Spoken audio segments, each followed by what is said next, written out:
So, hi. Hi. Sorry, I'm a person that does have a lot of energy. That's okay. Welcome Good. to the show. Thank you. I have been recommended by you, by I somebody. heard. Okay. So, I will be upfront. I am coming into this pretty blind, so I can't wait to get to know you through this episode. Awesome. Oh, that's fun. So go ahead and just take a minute to introduce yourself. Okay. Hi. I'm Stacey Lynden. I am the cupping lab manager for Swiss Water decaf. So I look after all of the quality control here at Swiss Water. Um, Is it hard? It's always a little bit awkward. It's like we're in school. It's always a little bit awkward, right? When you're like, introduce yourself and you're like, I don't know. What do I say? It's okay. I just need a few things that I can just bounce off of so that it can kind of just flow. So QC in Swiss decaf, you said? Swiss water decaf? Swiss water, yeah. So I'm in Canada. I've been in coffee for over 20 years. Wow. Competed in barista competition, Brewers Cup, Cup Tasters, Coffee and Good Spirits. I have coached in the US and Canada for barista, roasters, and Coffee and Good Spirits. I have won Barista League. Wow, that's wild. There you go. So many things under your belt that you've accomplished.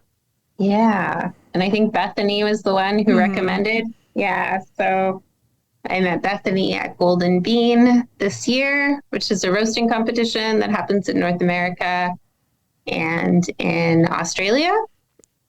Been doing that for 10 years. Wow. How did you get into doing coffee? Specifically, what got you also interested in wanting to do decaf? But in decaf, okay. Well, I was working in coffee all through university. So it was just kind of the job that I was doing. And then once I finished university, I became an archaeologist.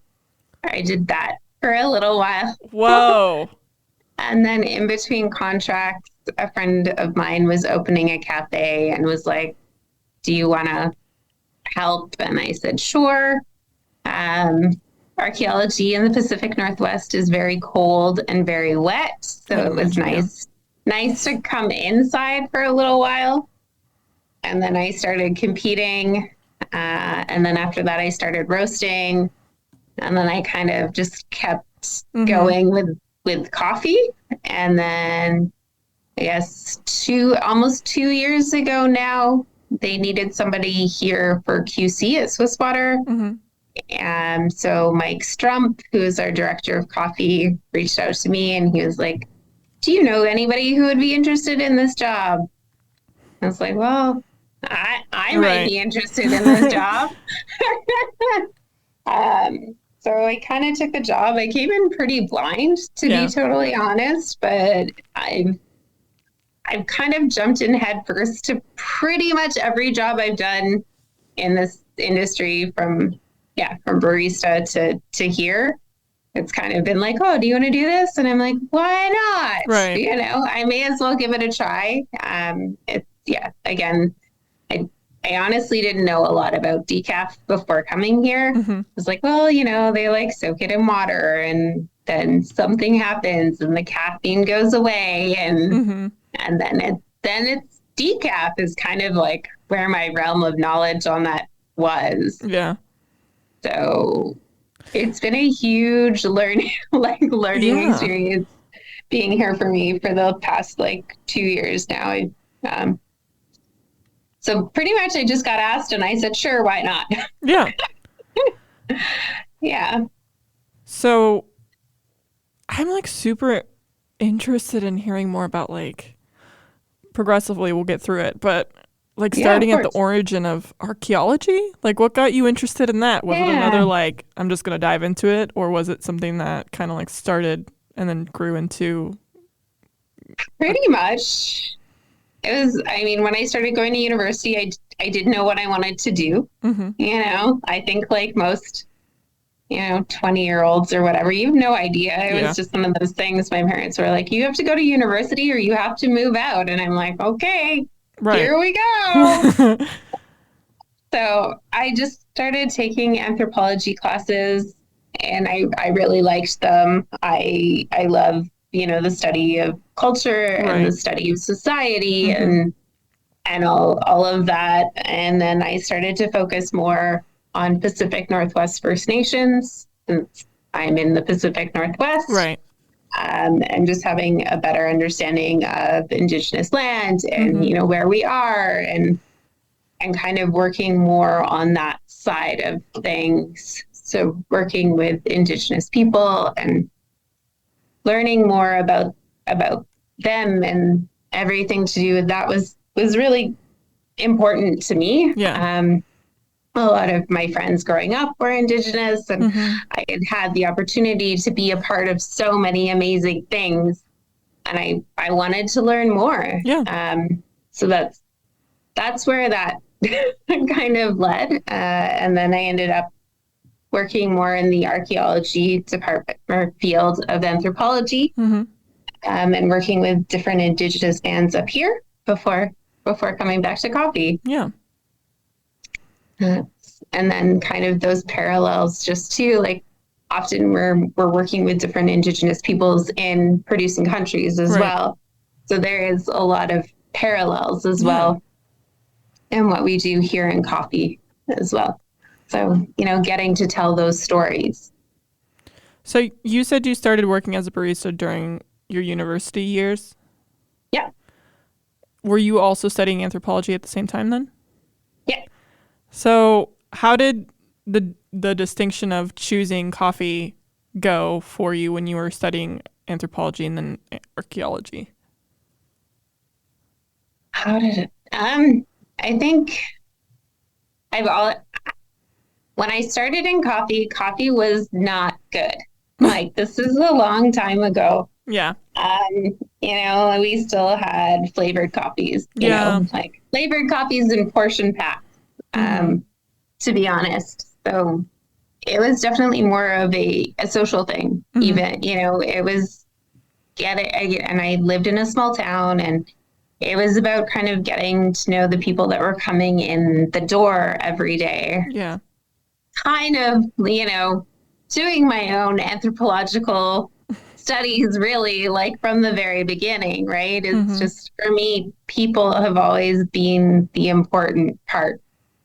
And cafes being, a center of like, again, this is before all of, Facebook and all these kinds of things, before we were all stuck on our phones, it was still kind of an area of like connectivity and talking and spending time together. And, there were no laptop campers. There kind of was none of that. So it was still kind of that more social space.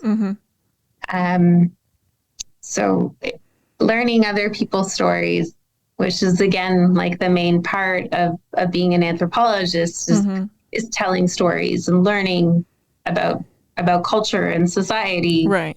And seeing this kind of culture happen, within this small little establishment it's pretty special. How has it been for you now? I mean, like obviously you kind of saw this transformation from when you were talking about it not having like this kind of lack of society or communication aspect in coffee culture now for cafes versus what you were used to before. Like, what are your thoughts on that? That's on.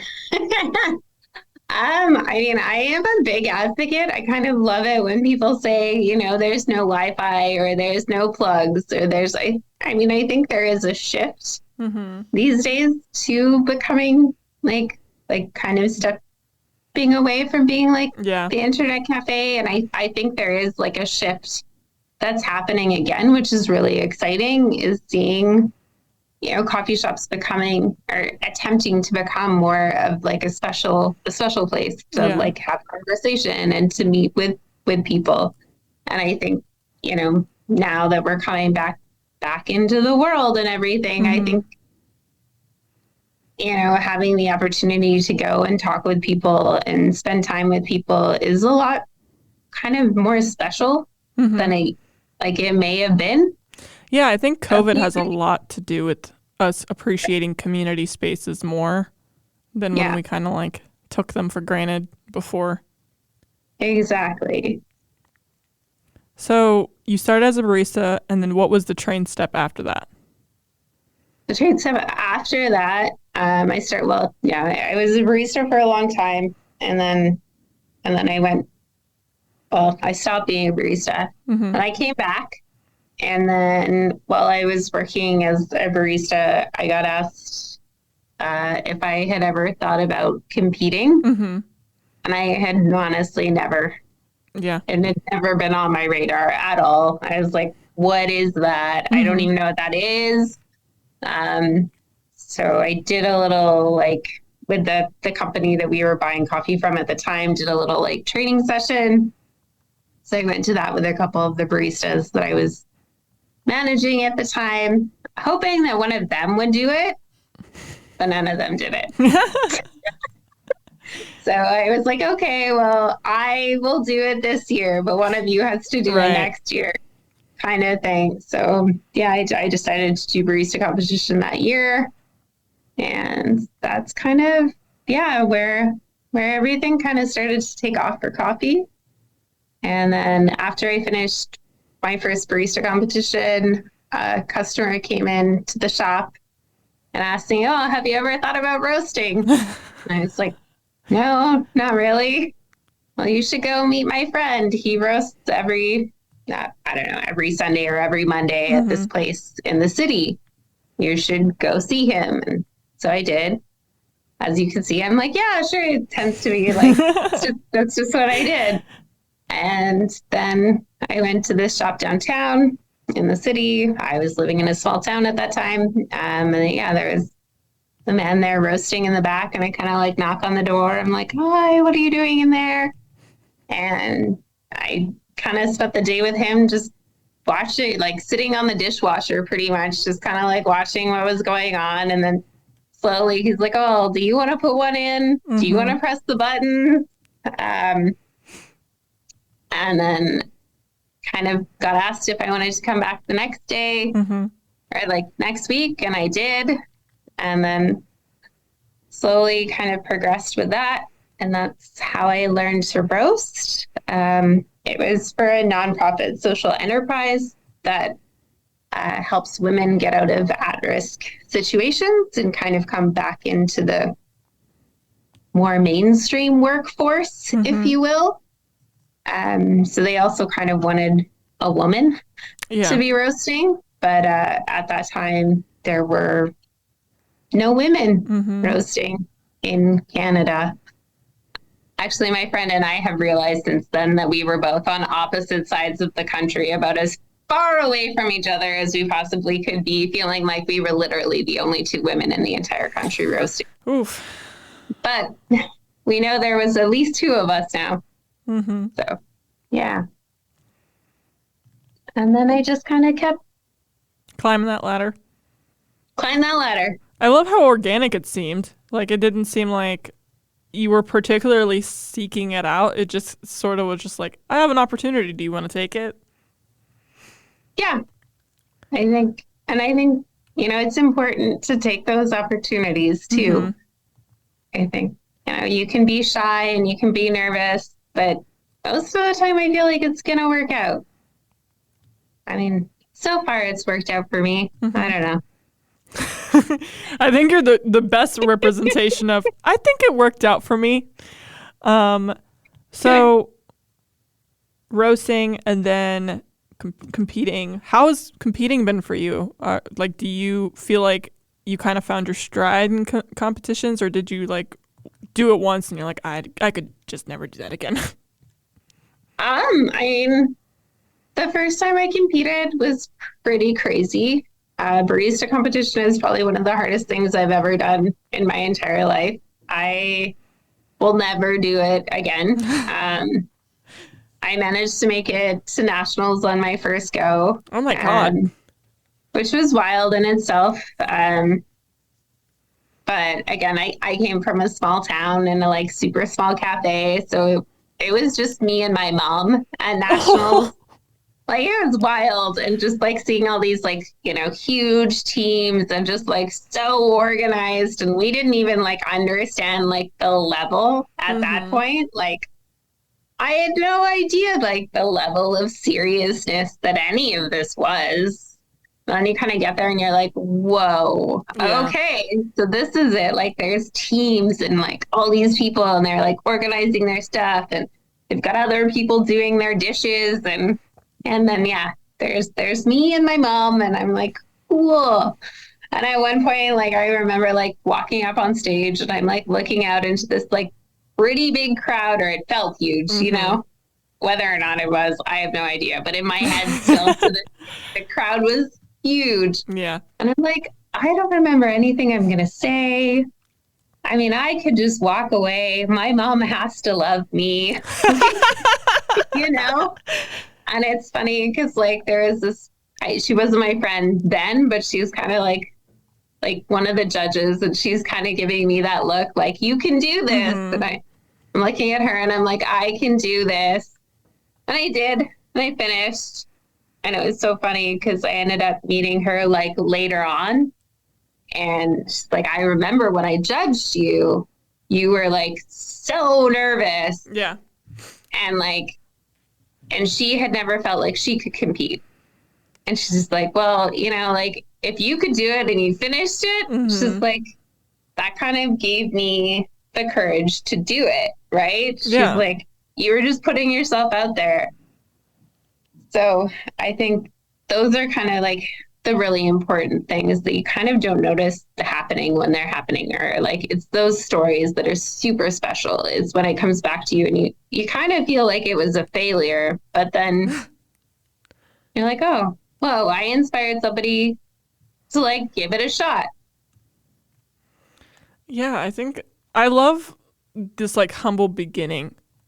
It seemed like there was a humble beginning story, and then it kind of like transpired into like you being and doing all these other things throughout the course of your coffee journey.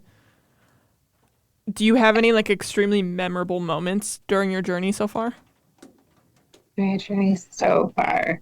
And that was definitely a memorable moment, I think, was just kind of,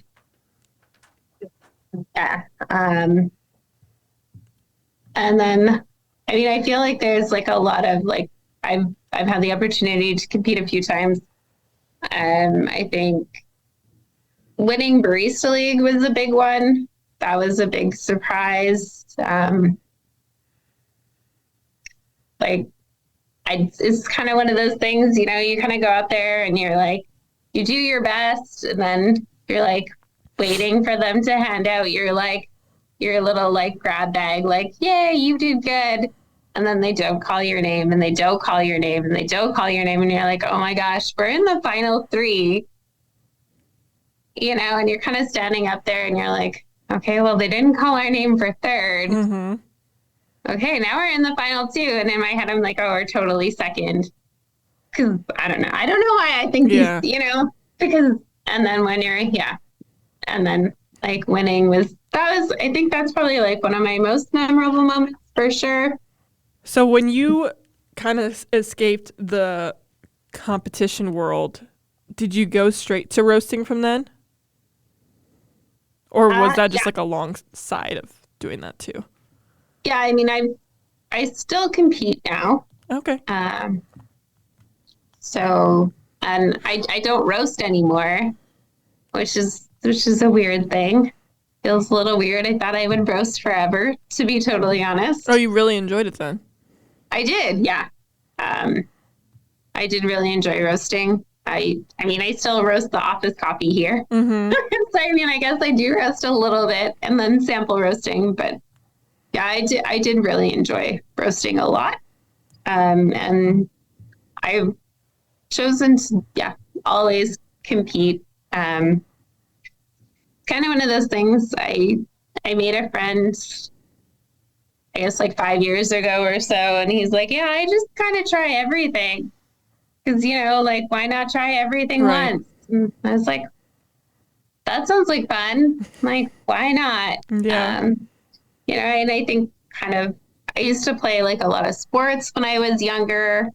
And then as an adult, there's not as much time or there aren't as Right. many things to do. So like coffee competitions are kind of like my sport. I would assume that's a sport too, with all of the stuff that I've watched having to have been done. There's a lot with that mentality of when you walked into it and you're like, whoa, that's a lot. I also was just like, whoa, this is a lot. Like, I don't know if I could have it in me to do all that under pressure. Yeah. So it's kind of like my outlet for like my competitive Mm-hmm. side, which is really nice. So that's kind of, I really look forward to it a lot. So when you started working in decaf, how was that transition from working mostly in caffeinated coffee? Well, the funny thing is, I still work mostly in caffeinated coffee. Oh. Um, I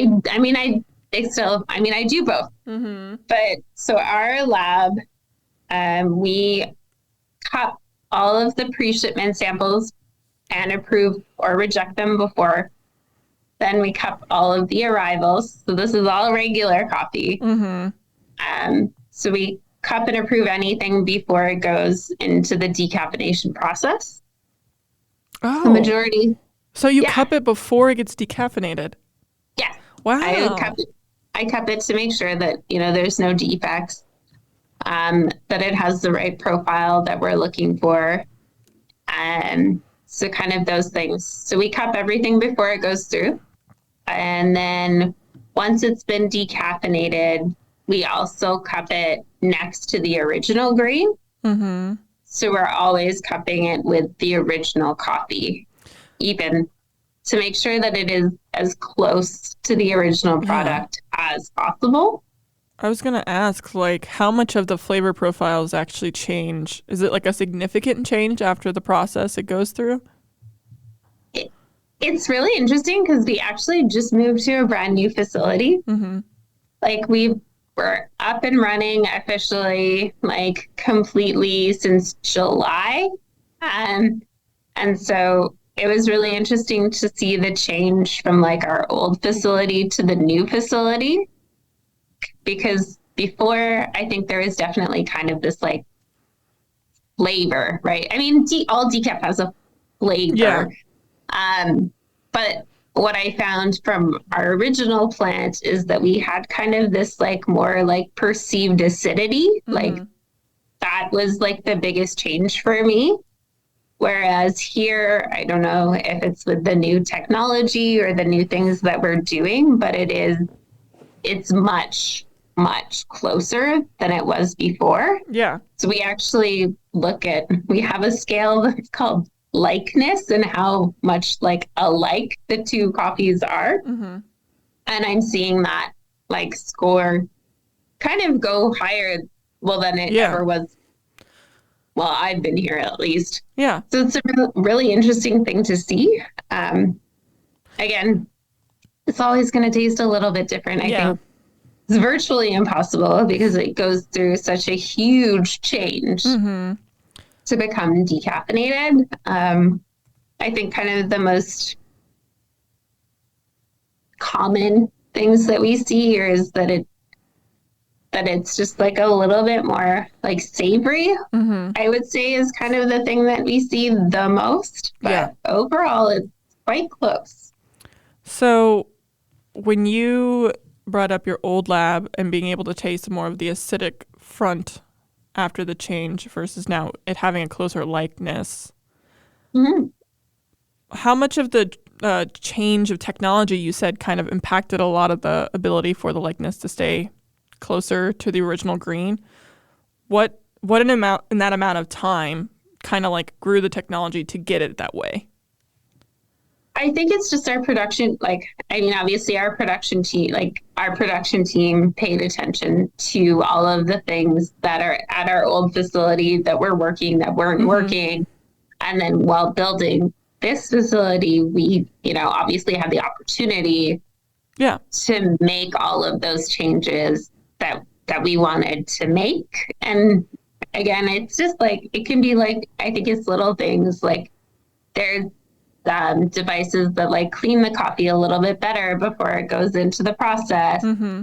Our dryers, I think, are more even dry, like it's just the little things, like it gets dried out more evenly. There's just like, it's honestly just like little tiny things. Like the attention to details make a difference, it seems. Yeah. And having the ability to just kind of make those really small, like fine adjustments, mm-hmm. And kind of build, I don't know, our dream plant, if you will. I don't know. Yeah, it seems like it's working out in that favor then. I think so. So I know that this is a multi-layered question, but if you can sum it up or you can go into as much detail as you really want to. How would you describe the decaffeinated process? Like how does it happen here? Yeah. Cool. Oh, yeah. For sure. So first we get green coffee. Then the green coffee is, I guess, first the silver skin comes off. So we kind of get rid of that layer so that, it's kind of just it just makes it easier for the process. Well, I'll explain a little bit why. Yeah. So then it gets soaked in just like kind of like a warm hot water until the bean expands, just mushing those two words together. So the bean expands 50%. And so it's become more porous and like more like soluble. Mm-hmm. Then the bean gets put into green coffee extract, which is all the soluble compounds found in green coffee minus the caffeine. And then what happens is the green coffee extract takes on that caffeine from the coffee through osmosis. And then once the coffee is 99.9% caffeine free, it's removed from the green coffee extract and then put onto the dryers. Once it comes back down to about 10% moisture, the coffee is ready to be bagged, shipped, and sold. And that's it. Wow. Does it, when it's going through that osmosis process, how is that being circulated? Is it in a tank? Is it in like an irrigation system? Like what is? Yeah, we have these big, giant, like cylindrical tanks. And then, the green coffee extract kind of just flows through the coffees. And then our other lab has all kinds of crazy machinery that is way past my level of expertise. And that kind of detects like the caffeine levels throughout. We have a whole other quality lab that does all of the kind of more scientific stuff. Right. You can tell I'm a real science person. But yeah, they look after all of that and they monitor the caffeine levels throughout everything. Have you worked in quality control before doing decaf? I mean, I've done the like QC part of roasting, like for like a roasting company for sure. I cup and I have my Q and kind of all of that. So definitely done QC on. I've done a lot of QC on the tasting part of coffee. But again, like the kind of food science QC is not my forte, but it's really interesting. And it's really cool to kind of have the opportunity to like learn about that as well. Yeah. Have you had an opportunity to travel to Origin then? Yeah. I was in Honduras at the beginning of this year. I've been to Honduras, I've been to Peru, I've been to Costa Rica, Nicaragua. Yeah, I would say you've been to Origin then. I've been to Origin. So at this point in your career, or in just like your that's a lot of your lifetime of working in coffee in different aspects. Mm-hmm. Have you experienced anything that kind of set you back to like reevaluate wanting to work in coffee? I know that everybody has different experiences that have made them feel like I don't really know if I want to continue doing this, or if like it's giving you more motivation to try and change it. Like, I don't know. That's giving you the reins to figure that one out. I think there's definitely, there's definitely been times where I have kind of asked myself, why am I doing this? Right. And I have been in coffee over half my life. Yeah. And I've had the opportunity to see the industry change in so many ways. And it's amazing to see how diverse it has become, because when I started, it really wasn't. And I would say, like, when I started roasting, there were times like over and over and over and over again, I was asking myself, why am I doing this? Yeah. Because like I said, like there were literally no women roasting, or if you were a woman, you felt like you were like the only one, right? And like the amount of times that, you get asked, well, can you lift 150 pounds? And it's like, who the hell can lift 150 pounds? You shouldn't be lifting 150 pounds. I shouldn't be lifting 150 pounds. And like, why does that matter? I'm not going to be lifting 150 pounds over my head and putting it in. Nobody's doing that, right, bro. Like, so there was a lot like happening kind of at that time. And a lot of that time, I honestly did. I asked myself over and over and over again, why am I doing this? But I think as time progressed, I found my niche, and I did keep roasting. I roasted for probably almost 10 years. Oh my God. Yeah. And just, again, having the opportunity, I have trained, I've only trained one straight man, period, ever. But I've had the opportunity to train, I choose to train, people who are more diverse, or who are, we have enough white men roasting. It's time to train more people, So my door has always been open in that retrospect, and I've had the opportunity to train some amazing women how to roast, and just seeing where it has taken them, and seeing them teach other women to roast, and just like that to me was again kind of a win after all of the garbage in the beginning, like kind of just seeing how it kind of just all like spider webbed out, and then having the opportunity to have conversations afterwards, and know that there were other women, there were more of us, and I think that we're seeing more and more diversity in the roasting realm of things, and in coffee in general. That there's a long way to go. Don't get me wrong, but I think it's all headed in the right direction, and I will continue, as much as I can. Man, I feel like I'm kind of talking to like a sage. Like, you just have all this wisdom. I'm like, I don't even know where to start. Oh, that's okay. Well, what's been your favorite part of your journey?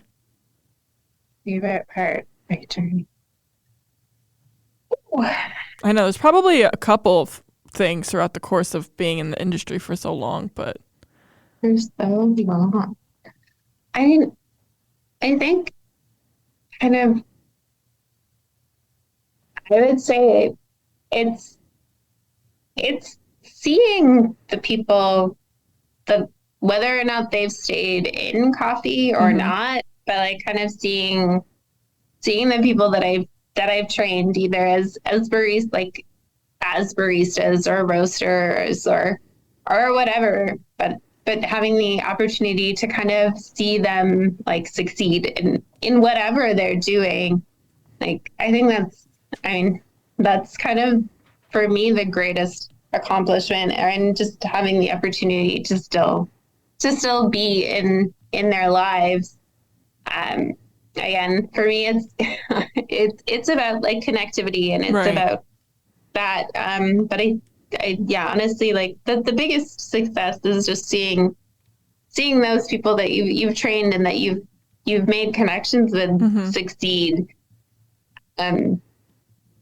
Is yeah, and again, having them want to keep me in their life as well, like that is also like, it's just so special, like being a part of that journey, and being somebody that they can still like reach out to and talk to. And it's it's like having that university professor that you just kind of really loved, like got along with, right? Or so I think, that honestly is the most special thing for me particularly. I've had the opportunity to, like I said, like compete a lot and coach. I would say coaching as well has been, it's a real reward when somebody asks you for help or asks you to be their coach. Like, I think, having somebody trust you for that journey is also just like kind of one of the most humbling experiences you can have. So yeah, I think those are it. Yeah. So what like for people who are new to the industry, especially since you've jumped over so many different fields in it, what would your advice be for people who want to traverse more of the coffee world? Like, to traverse more of the coffee world, I think be open to opportunity. I think don't be afraid to try new things. Yeah. Kind of, I find a lot of people like don't doubt yourself. Like, don't be afraid to fail. I definitely failed a few times. I've failed in public a few times. I've failed in front of an audience a few times. Right. I think that is like one of the, like, it's scary, to be honest, like getting up in front of a crowd and, talking in public can be pretty scary. Yeah. But I think that once you kind of realized, that, nobody wants you to do badly, right. Like everybody, like once you can kind of like get past that fear, it's really special to like be able to share your opinions with people who are like-minded, right? Like, and it's just so much fun. I've had the opportunity to like work with a few baristas and whatnot, and I've definitely, at one point I was helping a barista for a barista competition, and he just had such a hard time like speaking in public. Yeah. And he ended up not being able to complete his set. He just, like, it was one of those things, he just couldn't do it. He managed to serve his espressos, and that was kind of it. Oh my God. Yeah. But afterwards, like one of the head judge or one of the judges for his competition that is a good friend of mine, and she was just like, please let him know, like, his espresso was the best espresso I had drank all day. Wow. You know? So it's just, everybody wants you to succeed. Like, and I think that's such, yeah. So just don't be afraid to fail. I think that's a good like piece of advice that kind of can apply to literally anything as an adult, or literally getting into new hobbies or a new career, or like meeting new people. Like it can apply to so many different things. So from the beginning of the journey to now, you said that you had seen a lot of things change. Through that scope, what specific things did you see that really kind of changed? It could be literally like on the actual coffee aspect. It can be on the more social aspect. Oh, well, I mean, we no longer see portion packs of like Orange Crush coffee.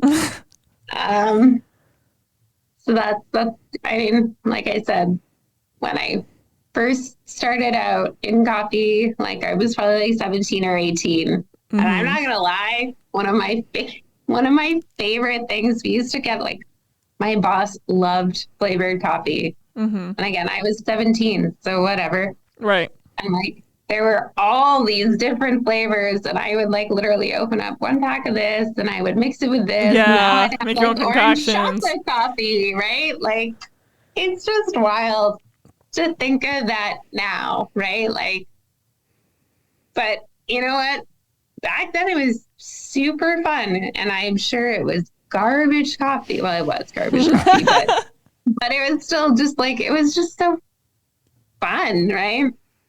So it's really interesting to see, like, kind of how that trend is really like pretty much gone. Yeah. So that's interesting. It's also cool to see, like, or I mean, other than in hotels, portion pack coffee like is not really a thing anymore. We're trying to be more sustainable, which is really great. Yeah. I think like the movement of specialty coffee too, you know, like, I mean, we were serving coffee, but we didn't know like where it, or, you know, like where it was from. We didn't know who was producing it. We didn't know any of those things at that time. Like, it was just like, oh, it's from Colombia. It seems like it was like the crossover from second wave to third wave that you were like in that wave with.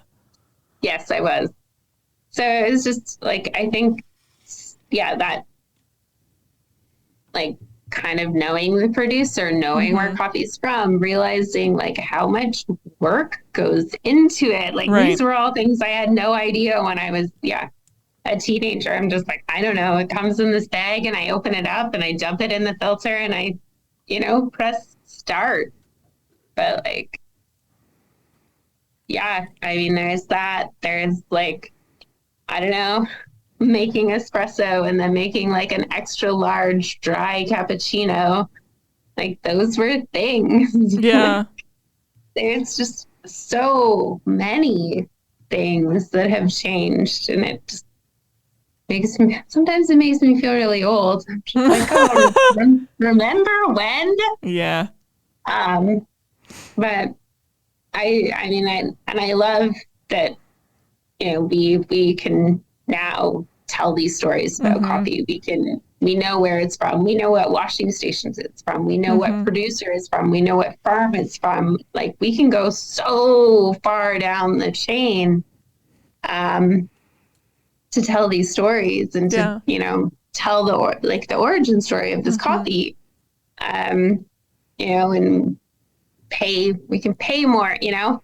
Yeah. We're paying more for coffee. We're doing all these things, and I think also, like, for the consumer side of things, when you can show all of these steps as to how it got there, you know, it kind of justifies for the consumer as well. Well, okay, I understand why I'm, you know. Yeah.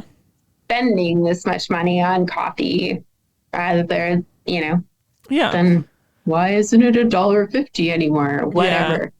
I think You that know? especially like in rural parts, that like old school way of drinking coffee still exists. So it's really Oh yeah. interesting when you kind of like come across that. Because I think that coffee especially was more of the social aspect from what you were experiencing too, that it kind of like blocks off a lot of the people who grew up with that to the newer kind of generation of coffee right now, where there's like a level or air of pretentiousness that's Oh making yeah. coffee completely unapproachable for people. 100%. I was gonna say, I mean, you were a barista, you still are a barista. Like, how did you navigate those conversations for the people that were really like, why do I have to spend like that much money on coffee? Or like, why is a cappuccino not in an extra large anymore?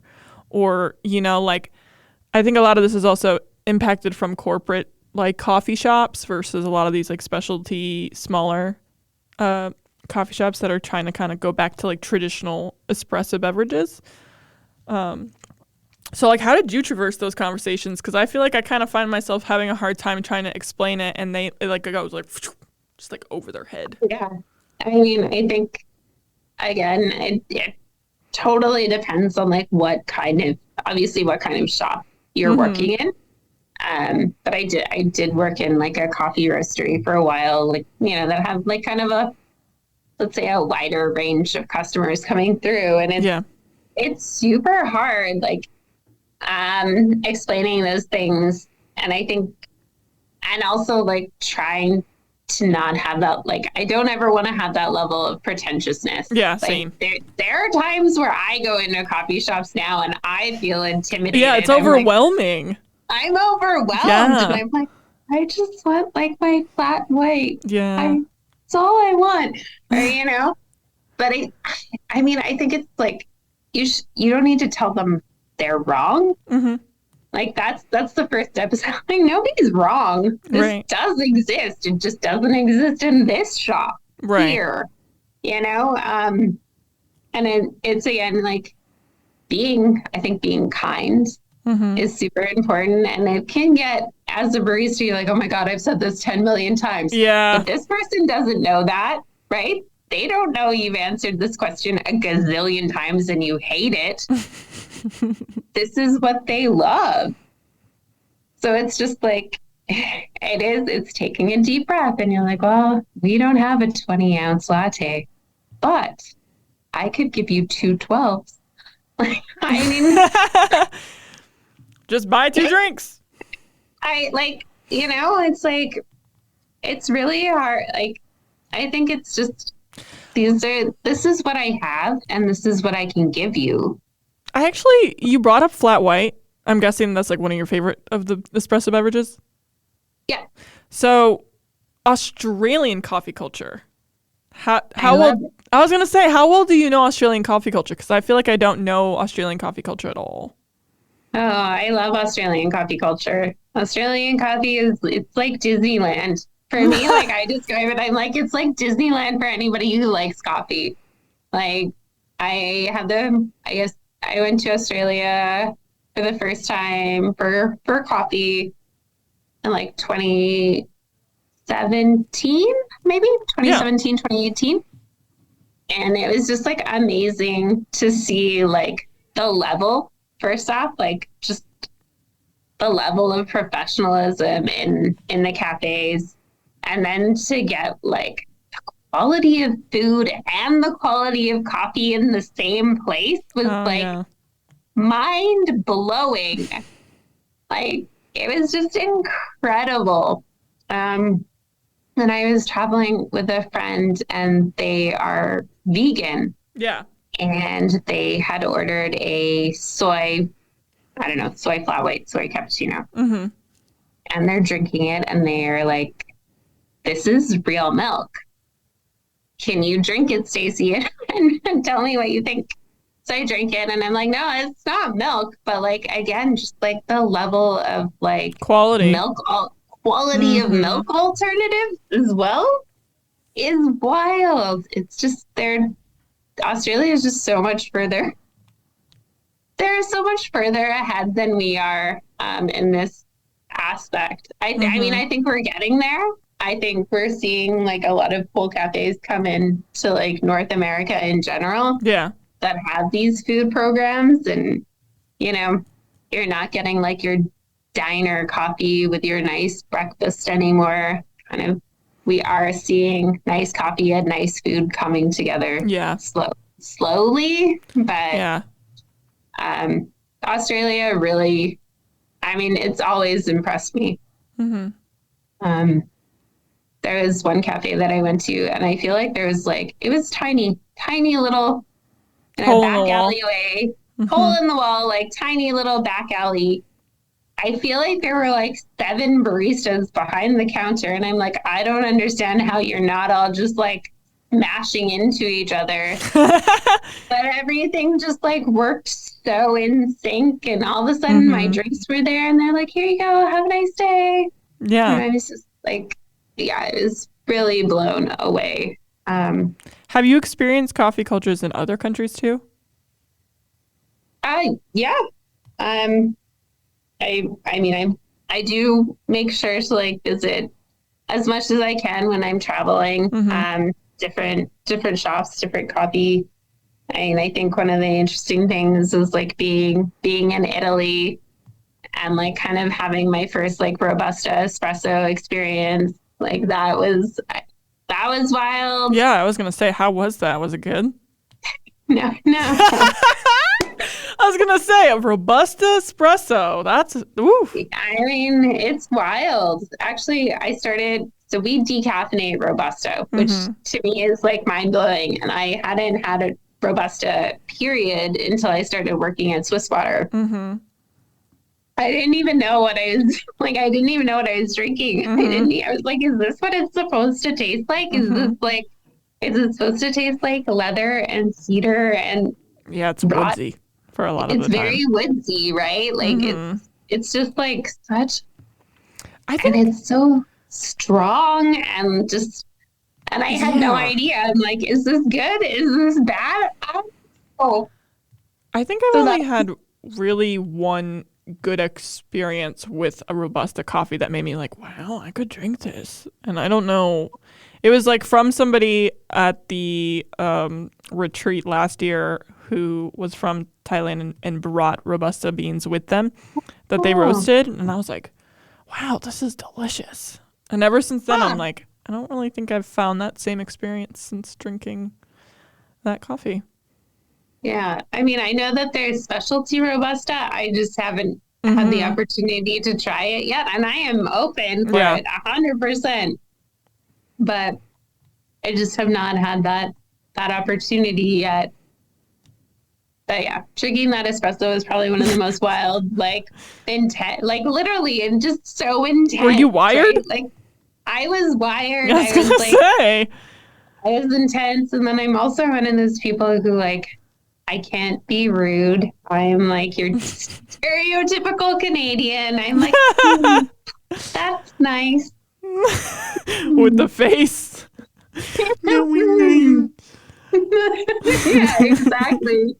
So it's just like, and I drank. I mean, thankfully it's small and you can just kind of like shoot it back. But I drank the whole thing. Obviously, a lot has changed. A lot's been experienced. And I know that we talked about it before about the diversity growing within a lot of the production industry. What do you think still needs work? Like, what would you be like, if I had a magic wand, I want to pick on this first and I want to focus on this next? I want to see more diversity throughout. I mean, I think I've like literally stood on my soapbox since like, I don't know, let's say 1998. Choose a random year. I was like, okay, when did I start in coffee? It would have been 1998. And like, it just, I want to see Like, I want to see it in every, like, I think I've been saying the same thing since I was like 17 is I want to see everybody doing everything. We need more diversity in management. We need more diversity in the roastery. We need more diversity on the floor. We need more everywhere. And at that time it was like, we need, more women. Yeah. And now it's like, we need more people of color. We need more people of the LGBTQ community. We need more, like, it's just, we need to make space. We need to make, and that's the other thing is that, we can say, oh, we're going to hire this and we're open to hire whatever. But it's also about creating the space that is comfortable, the space that is welcoming. Yeah. And I think that's really underrated. And that's it. I hear this a lot. Yeah. It's like, they just don't apply. That is not the right answer. Right. It is thinking why? Why are people not applying? Right. Why are we not why are we not the right place? And I don't think enough people ask that question. Yeah. How can we create the space to, welcome all people? And I think as an industry as a whole, we really need to work better on creating that space. I think for me personally, as a lone wolf in the Midwest, as a woman and person of color roasting, it's really bleak here. And what we struggle with is opportunity. So I think personally, it's really hard to find both of those things, like a safe space for people to feel the inclusion, to feel like they are not just a diversity quota, a lot of people will push those where it's like, well, you fit one of those categories, so we'll let you in so that we don't look like we're predominantly only hiring a specific demographic. But I think what's really hard working in specifically also specialty coffee and specifically in more less dense populated cities is finding opportunity and being able to apply to that. So there's like both of those two, I think, coexist as a huge underlying issue that exists in the coffee world. 100%. Yeah, I think 100%. And it's also hard when you kind of like, you look up for mentorship, right? And you don't see, you can look up and you can look in that room and nobody looks like you, right? And that is intimidating. Like it's super intimidating. What's really interesting too is when I've seen that kind of room where there is that, like, you get to see a lot of these people and a lot of the people that have been working in the industry for a really long time. And I remember looking at that and I was like, there are no Arab people here. And I was like, everybody else can somehow find their people in this industry. And I just feel like there's absolutely no Arabic representation in this. And like, coffee is a huge part of our culture. Yeah. Like, it's a huge social aspect. It's a huge, like, there's just so much that goes into the Arabic world and how much we've really kind of created almost social boundaries through coffee. And it just is, I was really upset, and I am still upset when I try and like find more people, even based in America, who, like, I'm like, where can I find more Arab people to be able to bring onto this platform, be able to have a voice just like everyone else who has come on the show, and very diverse crowds that I'm glad that like you can be a part of, and like other people that have been able to be a part of. But it's like one of the things that I wish that I had more of like a search engine or a way for me to figure out is like, where is the representation for the Arabic community in the production industry also, or even as a barista. I don't even know, just all together. I agree with everything you said. Yeah. No.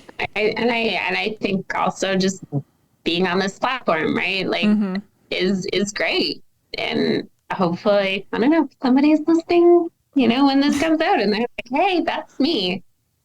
Right. And I think that's one of like the kind of best feelings is when you realize that like if it's listening to a podcast like this and you're like, whoa, hey, that's me they're talking about. Right. I'm not alone. Right. There's somebody else out there and, she feels like she's the only, person like that. Right. And then it's like, no, like, and that's that kind of special connectivity, right? Is outside of just the diversity needing to be a better and more developed part of this industry, is there anything else that you would be like, well, I'm still not satisfied with this? I think also we need to pay more for coffee, in general. But again, that is such a huge thing. It's so hard again on how do we, educate consumers without being pretentious. That, we need to pay more for coffee. And, if we can pay this much for a bottle of wine, why can't we pay this much for a bag of coffee? Or I mean, yeah, that's a really good one. It's a really good comparison because I've dropped money on just one bottle of wine that's gone in a day. Like you don't want that to oxidize. You don't want that to go bad. So yeah, you're literally drinking it in like one day. But you're willing to do that, or you're willing to, spend however much on dinner one night. Like we have these like luxuries. We have these things that we're totally happy to spend money on. And I think, paying more for coffee, it's a huge, huge thing. Yeah. But I think it's also super important to the kind of, not be the pretentious kind of coffee professional and be like, oh, well, do you know? And it's like, no, you don't need to go in and like, be like, did you know how long? But just like being able to tell that story, right? Like, and then people are like, I get it. Okay. Yeah. Like, yeah, it's a lot of work. Yeah, I think you need like this well-rounded customer service aspect to be able to implement like heavy informative information to almost like spoon feed it in a way where it's not condescending or patronizing. Yes, exactly. So I have a thing on my podcast called Hot Takes. So essentially, it gives you an opportunity to list one or many other hot takes you have on the industry, whether it's controversial or not, is besides the point. It's kind of the point of this whole show. So do you have a hot take? I feel like I've said some stuff throughout this interview as to how I feel. We did talk about a lot of things with that turnaround of the same kind of topic in general. Yeah, I feel like I threw some hot takes into the conversation already. I appreciate you being on the show. It was great chatting with you. You're such a nice and humble, just pretty spirit of a person. You're just very soft. The energy was very soft and I loved it. Oh, good. I'm glad. Well, yeah. I mean, thank you for having me on. It was fun. Yeah. Have a great rest of your night. I will. You too. Okay. Bye. Bye. I think my favorite thing that she threw on was literally towards the end of the episode where she's like, if you're willing to spend like a lot of money on a bottle of wine that probably won't last more than 1 or 2 days, there really shouldn't be that much of a complaint to buy a bag of coffee that's going to go to a cause that you have a connection with now. Because usually half the time, if you're buying from a smaller roastery or a smaller company like that, they'll give you more information on the coffee that makes you feel like you're actually contributing to something larger than yourself.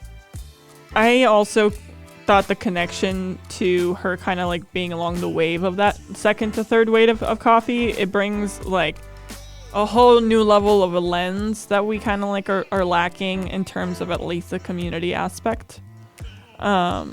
Because now that she's done a lot of competitions, she's worked as a roaster, she's now working in QC, she's still competing. It's like she's still like participating in a lot of this new wave stuff because competing was something that was really daunting for her, and still like finding fondness from like the ability to just kind of know the people more than the actual coffee. So I think her bringing up her point of diversity, I thought that story of her having like one friend and the other friend both being in the same, like only thinking they were the ones that existed, versus like now she's like, yeah, I see a lot of diversity, but it could still improve.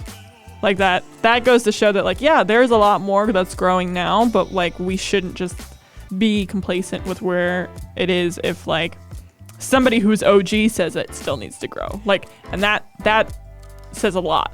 She really kind of like touched on some really good focal points. It's on a more broad scale that can just kind of like umbrella or spider web, as she said, down into like different categories. And I think this has been a reoccurring like issue that needs to be constantly brought to awareness of some change to happen, is to diversify. Like we need more diversity in not just the quota aspect, but on a genuine level. And I liked that she brought up like the best way to go about it is to really look inwards on what you're creating as a company, what you're creating as a work culture and environment, what you're able to provide in terms of opportunity. Like I think overall, that's a really good way to end the episode.